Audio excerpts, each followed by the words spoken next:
Hi, my name is Uril Amor, and now I'm gonna continue about the history of Coca-Cola. On May 8, 1886, Dr. John Pemberton brought his perfected syrup to Jacob's Pharmacy in downtown Atlanta, where the first glass of Coca-Cola was poured. They also serving about 9 drinks per day in its first year. My name is Aina Khalida and I'll be explaining regarding the beginning of Coca-Cola. The drink Coca-Cola was originated in 1886 by an Atlanta pharmacist John S. Pemberton at his Pemberton Chemical Company. His bookkeeper Frank Robinson chose the name for the drink and penned it in the flowing strip that became the Coca-Cola trademark. Pemberton originally touted his drink as a tonic for most common ailments, basing it on cocaine from the coca leaf and caffeine-rich extract of the cola nut. The cocaine was removed from Coca-Cola formula in about 1903. Pemberton sold his syrup to local soda fountains and with advertising the drink became phenomenally successful. Pemberton's business partner, Frank M. Robinson, is credited with giving the beverage its characteristic names Coca-Cola. From those humble origins, Coca-Cola has developed into one of the most recognizable and adored brands in the world, cherished by millions everywhere. So now the success of Coca-Cola Company. So the first one is Coca-Cola is a global brand with a presence in more than 200 countries. It has a vast distribution network and a wide range of products, including the iconic Coca-Cola beverage as well as other brands like Diet Coke, Coca-Cola Zero Sugar, Sprite, Fanta and more. Other than that, in 2020, regular Coca-Cola had the highest sales among soft drinks sold in convenience stores in UK, with a value of 232 million British pounds sold. My name is Auni Awada. So for the technology used in Coca-Cola operation, which is Coca-Cola is utilizing number of emerging technology including artificial intelligence, big data, cloud computing, blockchain, IoT, robotics and behavioral analytics to achieve operational efficiency and enhancing customer experience. So the first question is, what can we learn from the case study? So this is what I can learn from it: impact of cultural difference. The Coca-Cola scare in Europe highlight how cultural difference can significantly impact the perception of a global brand. In this case, the concerns about health and food safety in Belgium, France, and Spain differed from Sweden, Norway, and Denmark. Western Europe is a complex region when examined through cultural variations. Some nations score high on uncertainty avoidance and power distance, others score low, and some have mixed orientations. The national response to the Coca-Cola tinting scare helped us understand how cultural variation influence public response to a crisis. For instance, nations that scored high on both the uncertainty avoidance index and the power distance index showed a lower tolerance for the crisis. The governments penalized Coca-Cola and demanded greater organizational attention than did those nations who scored on the low end of the uncertainty avoidance and power distance scales. Coca-Cola's slow response affected the levels of trust of consumers who were once loyal to the Coca-Cola brands. Over 200 people fell ill after drinking Coke products, and many felt betrayed when the company refused to believe their claims of illness. Belgian, French, and Spanish consumers not only stopped drinking traditional Coke products but also stopped buying related Coca-Cola brands products, such as Fanta, Nestle, and Coca-Cola Light. The Belgian government was a key public that was all but ignored during the crisis. If Coca-Cola had conducted research into the current events of Belgian health issues, the organization would have learned that the Belgian government had recently been scandalized over a livestock feed scare. During the spring of 1999, the government of Belgium was publicly humiliated in front of its European Union member states after a contaminated feed scandal resulted in several resignations of high-level Belgian officials. The Coca-Cola tinting scare was badly timed for both common citizens and policymakers in Western Europe. The Belgian government sought to use Coca-Cola as an example because government officials did not want to be accused again of not protecting the public interest. Belgium, France, and Spain all scored extremely high. The high score on this index describes cultures that experience high anxiety for unexpected low risk-taking and a concern for security, safety, and explicit rules. Belgians have a low tolerance for any time of uncertainty. In the case of Coca-Cola tenting scare, high uncertainty avoidance would negatively affect the organization's public relationship because there is pessimism about the motive behind company activities. During the summer of 1999, consumers in France reported illness at the same time as the Belgian school children. Indeed, although the majority of the illness were in Belgium, the factory where the Coca-Cola products were made was located in Dunkirk, France. In an attempt to minimize uncertainty, the French government closed down the Dunkirk manufacturing plant. Public discussion is centered on public distrust of multinational companies selling their products in France and blame multinationals for causing economic problems for national brands. A review of other nations in the European Union shows that many nations watch and wait for conclusive evidence before banning the sales of Coca-Cola and related products. Why did this nation not recall all Coca-Cola products? One key answer is that these nations are more similar to Coca-Cola's cultural norms in power distance and uncertainty avoidance. The uncertainty avoidance index for Sweden, Denmark, and Norway scores were much lower than those for Belgium, France, and Spain, and were much closer to the American score. The scores of these Scandinavian nations may help explain why no actions like policies, boycotts, or banning were taken against Coca-Cola. Given that the American score for uncertainty avoidance was much closer to these Scandinavian nations, it appeared that these national governments and health ministries were not worried that tenting would endanger their national population. This may attribute to similar conceptions of this between the organizations and these publics. These nations also scored very low on the power distance index. Scores for Sweden, Denmark, and Norway seem more willing to accept Coca-Cola's explanation of the situation. Indeed, the US scores of 40 was much closer to these low power distance nations than to that of Belgium, France, or Spain. The cultural similarity in power distance orientations may have added to the level of mutual understanding and maintenance of Coca-Cola public relationships during the crisis. So, as Coca-Cola learned, the world is not one market, one strategy. Instead, the world is a complexity of cultures and variations that affect how publics respond to organizational message and organizational crises. Now I'm gonna continue about second point about what can we learn from this case study. The stories show the vulnerability of customer trust and the significance of brand loyalty. Some consumers in regions such as Belgium and France suffered nausea and headache after drinking Coca-Cola product. A common reaction of concern prompted media scrutiny and boycott trades. As the crisis got worse, trust among consumers dropped. Consumers in other regions, where Coca-Cola was a well-known and cherished brand, found it difficult to reconcile their loyalty with the disconcerting findings. This demonstrates the emotional attachment people might have to brand and the psychological struggle they go through when presented with unfavorable facts about a reliable product. Consumers have occasionally maintained a brand because of steadfast loyalty, but occasionally they have completely stopped doing so.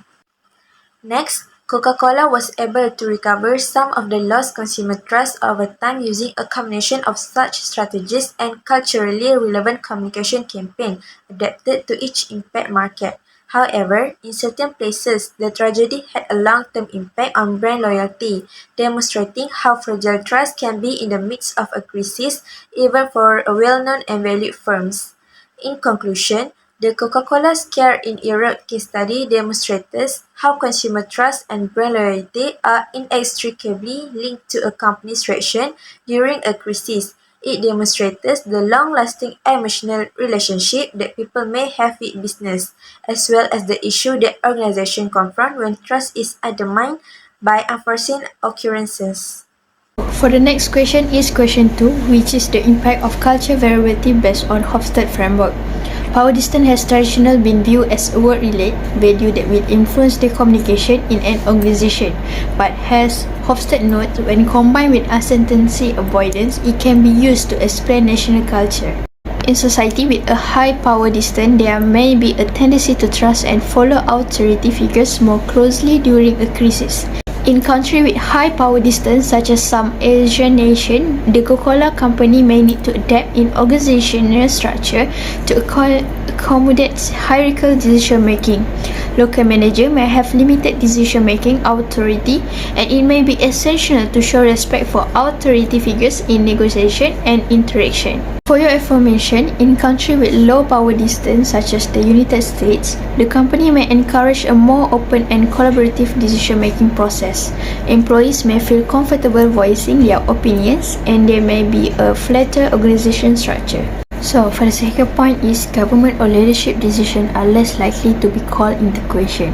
In contrast, there might be higher expectation for open communication and group decision making in culture with minimal power distance, which might result in increased public participation in crisis management. For example, although this dimension explains interpersonal communication, it also can provide information about societal tolerance for inequality. For instance, high-power distant nations often encompass a latent conflict between individuals and organizations that have prestige and resources and those who feel powerless.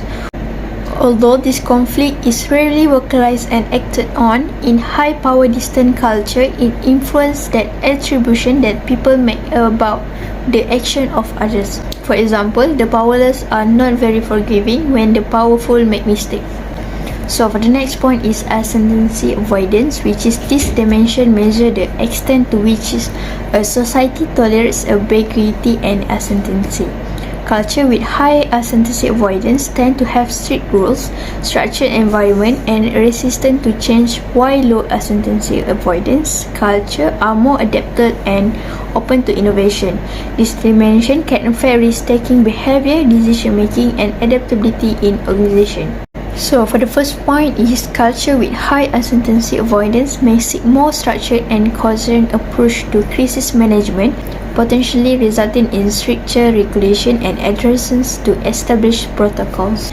In the article, dimension is uncertainty avoidance encompasses questions about rule orientation, employment, stability, and stress of employees in a large multinational corporation.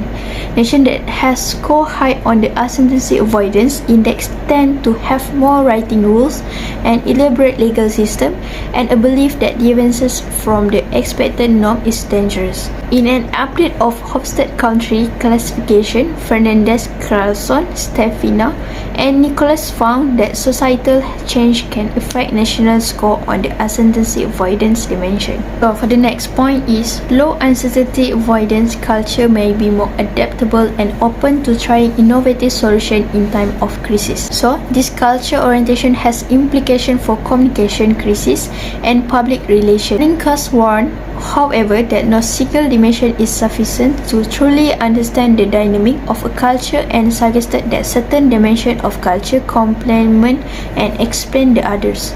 For instance, Hofstede work not only identify the high uncertainty avoidance nation but also linked the dimension of power distance to uncertainty avoidance. Moving on to how it affects public response to the crisis.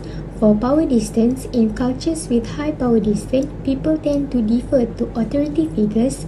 During a crisis, there may be greater trust in government directives and people may comply with rules and orders more readily. Not just that, people may be more likely to trust and follow the guidance of authorities, including government agencies and corporate entities like Coca-Cola. Their response to the crisis may initially involve relying on official statements and direction. While in cultures with low power distance, there may be a greater tendency to question authority and seek more participatory decision-making during a crisis. And there may be more skepticism towards both authorities and corporations. Public response might involve greater demands for transparency, independent investigation, and grassroots efforts to uncover the truth. Next is uncertainty avoidance. Cultures with high uncertainty avoidance may react with anxiety and a desire for clear guidelines and strict enforcement of crisis measures to reduce uncertainty. Cultures with high uncertainty avoidance also may demand clear and strict regulation in response to the Coca-Cola scare. They may seek assurance of product safety and more government intervention. While cultures with low uncertainty avoidance may be more adaptable and open to experimentation in crisis response, potentially accepting some level of ambiguity. Not just that, Additionally, cultures with low uncertainty avoidance may be more open to alternative products and solutions. They might engage in consumer experimentation and explore options outside of traditional regulatory channels. Hi, my name is Ardini Shamimi and my ID number is PDB2207082. Now I will discuss question number 3, which is an action taken by Coca-Cola to recover from this crisis. The first one is define or identify the problem. Coca-Cola identified the problem when school children in Belgium become ill after drinking their products, leading to a recall and bans in Belgium, Spain, France, which is about health crisis tied to their beverage. They then identified the critical decision criteria, which is encompass protecting public health, safeguarding brand reputation, complying with regulations, minimizing financial losses, and maintaining positive government and regulatory relationship. Number 2 is develop the alternative. Coca-Cola's aims of ensuring public safety and preserving their brand reputation was chosen. Following timely implementation of the selected course of action, which include working with health authorities, carrying out the investigations, recalling items, and improving quality control procedures. After Coca-Cola developed the alternative and then they evaluate and analyze the alternative, the company will have assesses the potential outcome and risk associated with each alternative. They will have considered factors such as the impact on the public health, the effectiveness of regulatory compliance, and the potential effect on brand reputation. My name is Nur Alia Maisara binti Zulkifli. The fourth action taken by Coca-Cola to recover from the crisis by using rational decision-making model is select the best alternative. Coca-Cola would examine the decision-making procedure in and of itself to guarantee that it was prompt and informed, which ranked the highest score. The next action is implement the best alternative. The solution would then be put into practice by Coca-Cola. In the event of the product recall, this would entail removing the concerned products, doing safety inspection, and getting in touch with customer and authorities to guarantee that the situation is accurately managed and that any necessary adjustment are made. Monitoring will be ongoing. The last action is evaluation of decision effectiveness. Coca-Cola successfully recalled all affected products, ensuring consumer safety. No further safety incidents were reported. Through proactive and transparent communication, Coca-Cola managed to rebuild consumer trust over time. Stakeholders expressed satisfaction with response. Although there were initial revenue losses due to the crisis, Coca-Cola's financial performance recovered as consumer confidence was restored. In conclusion, the Coca-Cola story is evidence of a worldwide brand's adaptation and long-term success. Coca-Cola has faced several difficulties throughout the course of its long history, including shifting customer tastes and shifts in global markets. Coca-Cola has maintained its position at the top of the beverage market by consistently innovating, expanding its product line, and increasing its global footprint.